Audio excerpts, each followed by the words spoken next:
c'est monsieur Juarez, le président de la société de chasse de Concourès-Péry, qui est venu nous voir pour nous proposer ce projet. De suite, on a été preneur, bien sûr. C'est très bien d'ailleurs que ce soit l'Office national de la biodiversité, la Fédération nationale des chasseurs et départementale des chasseurs qui financent cette opération.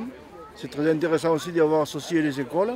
Ça donne une image aussi différente de la chasse qu'on est en train d'inculquer aux jeunes, que les chasseurs ce sont des gens qui sont là rien que pour tuer les animaux. Ils participent aussi à l'entretien de nos paysages. L'exemple est là même en plantant cet îlot de biodiversité.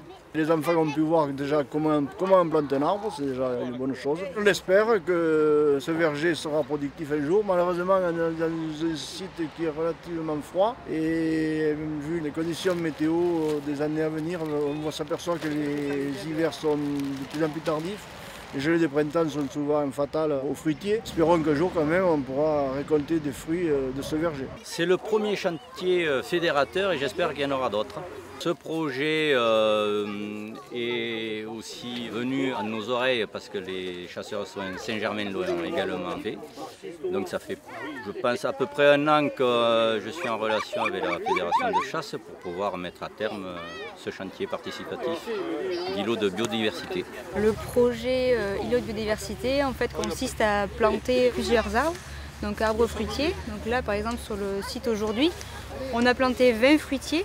Donc des cognaciers, poiriers, cerisiers, pommiers et néfliers, si je ne me trompe pas. Le projet n'est pas abouti encore parce qu'il reste encore, après les gelées, à semer un couvert végétal, ce qui permettra de finaliser l'îlot. Ça a été mis en place en collaboration avec la mairie, la Fédération départementale des chasseurs, l'association de chasse de la commune.